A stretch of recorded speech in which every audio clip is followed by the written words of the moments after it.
Y'all, it's hot outside. But my name is Dara, and this is Dear Hallmark, and we are about to talk about some Hallmark stuff. Specifically, halftime highlights. This is where I'm going to talk about my favorite Hallmark movies that I've seen so far in the year of our Lord 2022. It is so hot. The devil's hairline is receding because of how hot it is outside. I can't take it. Oh, look, a habanero pepper just jumped into the pool. I can't.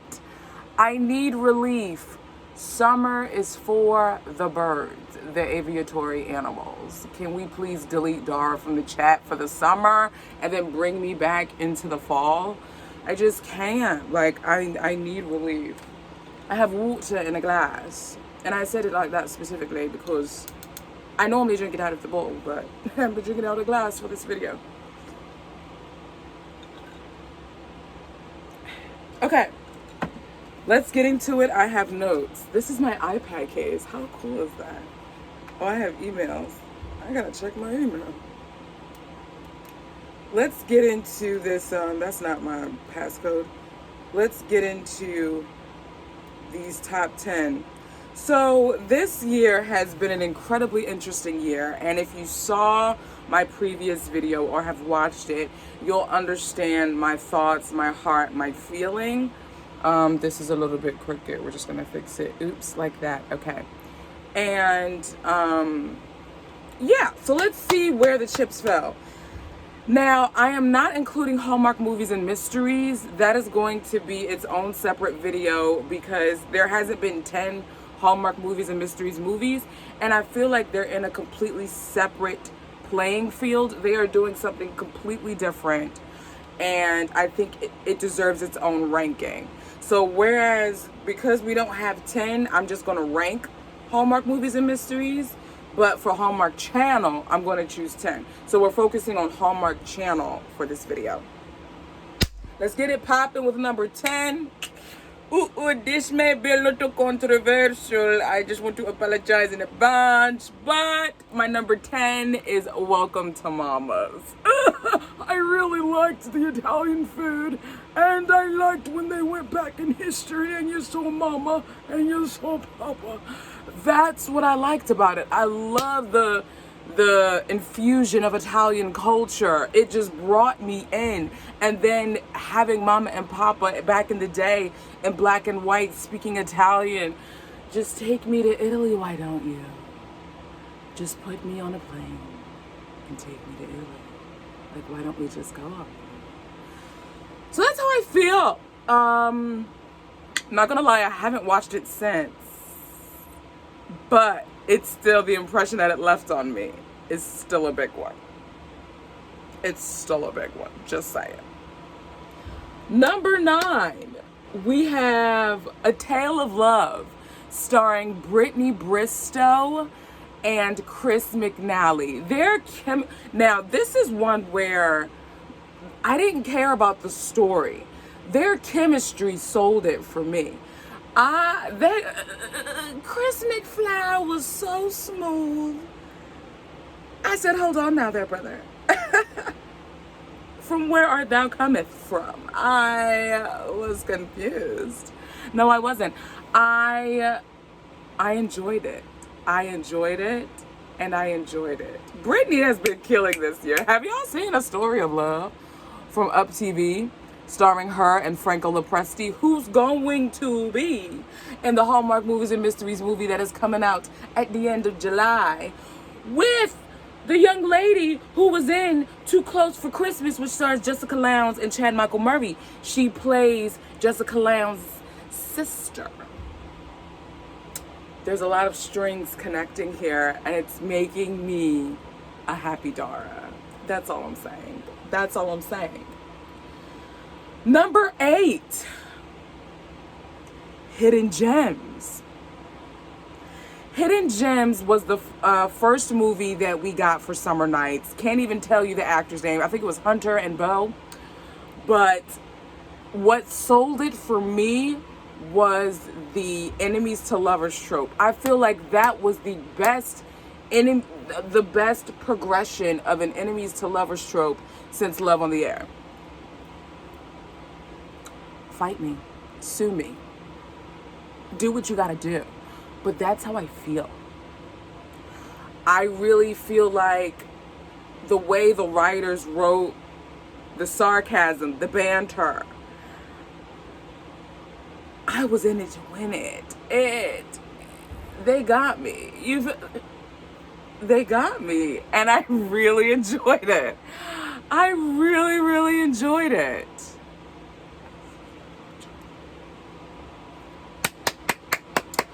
Number 7. Butlers in Love.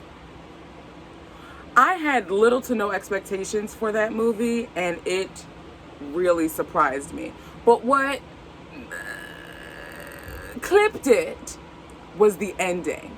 I felt like they took us along on this journey, and all of a sudden she don't want to do it anymore. I'm like, I'm sorry. We wept, cried, prayed, interceded for you to get into this butlery school. You get through. We also do another corporate prayer meeting so that you and fast so that you can pass the butlery school, and then you get to Scotland and don't want to do it. Give me my money back. Give me my money back. But it was a good movie. It was still good. It was entertaining. They had great chemistry together. Corey Cott, I believe, is the leading guy's name, and I forget the young lady's name. But they did their thing in that. They did their thing in that. And I appreciated it. It was our first taste of the new Hallmark, if you will. And I was like, well, okay, then. Tell me more. Tell me more. Number 6. This one may be controversial as well. The Perfect Pairing. I know. This one is number 6 only because it was an actual winter movie shown in winter. It's so much bias. I'm sweating. I know, but I'm a seasonal movie watcher. I enjoy watching a winter movie in the winter, a fall movie in the fall, a summer movie in the summer, a spring movie in the spring. So, I was appreciative. Whereas we had fall movies all winter, we actually got a winter movie with The Perfect Pairing. And I was nervous with Nazneen and Brennan, but they killed it. And the wardrobe, my goodness, her dress and his suit at the tasting, at the end of this thing. My compliments to the chef. Woo! My compliments to the chef. That's all I'm saying.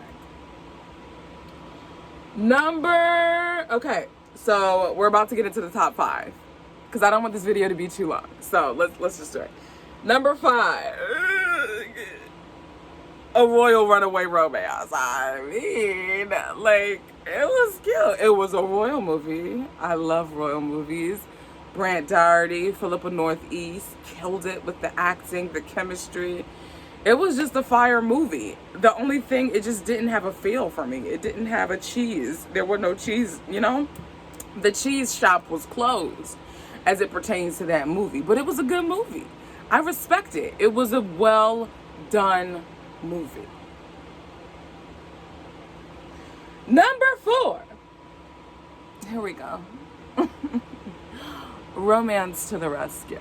I feel like the cheese shop was open for business. They had a sale, okay, on all types of cheese. I loved Marcus's character because I felt like he played like he's normally this very forward, outgoing dude with the characters that he plays, but this one was definitely more subdued and shy, dare I say. I don't want to say introverted, but This one seemed a lot more shy and guarded than the characters that I've normally seen him in. And I liked seeing him that way. And Andrea was just so vivacious and bubbly, and I appreciated her character. And I loved the two of them together. I felt like they balanced each other out perfectly. And this movie was just so darn cute. Like, you know that emoji with the hearts that's smiling, that's like, and it has the hearts all over? That's this movie. That's this movie for sure. Number 3, taking the bronze.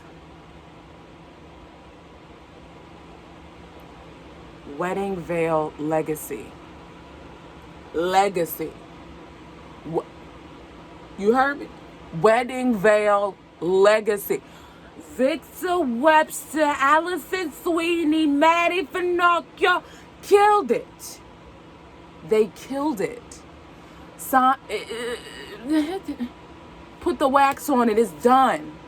It's done. That movie, ooh, I see why they saved it for last. They brought it home. Point blank, period. Full stop. Next line. They brought it home. I was so captivated. They were keeping me moving. Work husband was doing the daggone thing. He was quite possibly one of the best supporting characters. One of the best supporting characters, because I'm thinking instantly of An Unexpected Christmas.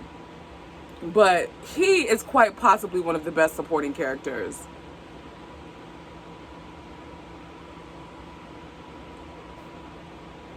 I hope we get to see him in Christmas and even maybe in a fall movie. Just saying. The charm on Victor Webster. The sarcasm on Allison Sweeney. The chemistry betwixt the two. I was done. I was done. I was done. So that leaves Silver. All I gotta say is, baby. Caribbean Summer, you guys. Oh. Caribbean Summer was the perfect summer movie for your girl. It took me away. I was in wherever she was, the beach, Aruba, Belize, Trinidad and Tobago, Bahamas, wherever they were, I was. And I felt like I was at my friend's timeshare. It was perfect. There were no fails. The cheese shop was closed, which is why I gave it a 4.5 in my review. But dag nabbing it, they nailed it.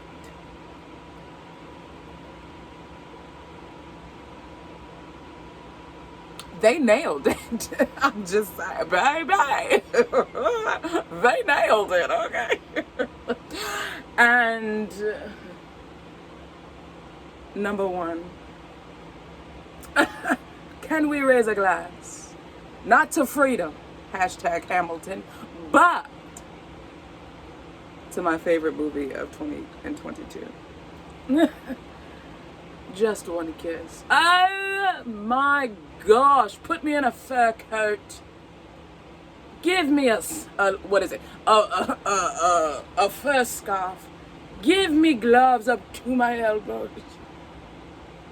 Just don me with pearls, don me with jewels, and give me a martini glass with ginger ale in it. But give me a martini glass and let me just sit and bake in all that is just one kiss. It was delightful. It was delectable. It was delicious. It was outstanding. It was amazing. It was quite possibly one of the best Hallmark movies I've ever seen in my life. My life. You see the reaction that it's eliciting out of me. This is what happens when I greatly appreciate and greatly admire, greatly like a movie. It just does stuff to me. I can't explain it. I can't. It just happens. I don't know what to call it, but here we are. My goodness, Just One Kiss was spectacular. It was. 'Twas. Let's recap. So, number 10 is Welcome to Mamas. Number 9 is A Tale of Love. Number 8 is Hidden Gems. Number 7 is Butlers in Love. Number 6, The Perfect Pairing. Number 5, Royal Runaway Romance. Say that 3 times fast. Number 4, Romance to the Rescue. Number 3, Wedding Veil Legacy. Number 2, Caribbean Summer. And number 1, Just One Kiss. Guys, that is my halftime highlights for you as of now. Be on the lookout for the Hallmark Movies and Mysteries ranking. I'll probably do that in a video as well. But you'll also find this on the podcast. If you're a podcast listener and you want to re-listen and also hear some expanded thoughts, be sure to check out the podcast companion to this. And let me know in the comments, what are your top 10 favorite movies of Hallmark Channel so far this year? Because again, Christmas in July is going to be our amuse-bouche. We're going to press reset, and we're going to go into August, although they're calling it Fall into Love. But it's August. Let that bake your noodle. Well, you win some, you lose some, you know. My name is Dara again. This is Dear Hallmark. Please like and subscribe this video if you haven't already. And be sure to follow Dear Hallmark on Instagram and Facebook. And subscribe to the podcast. And I'll be sure to talk with you in the comments and in my next video.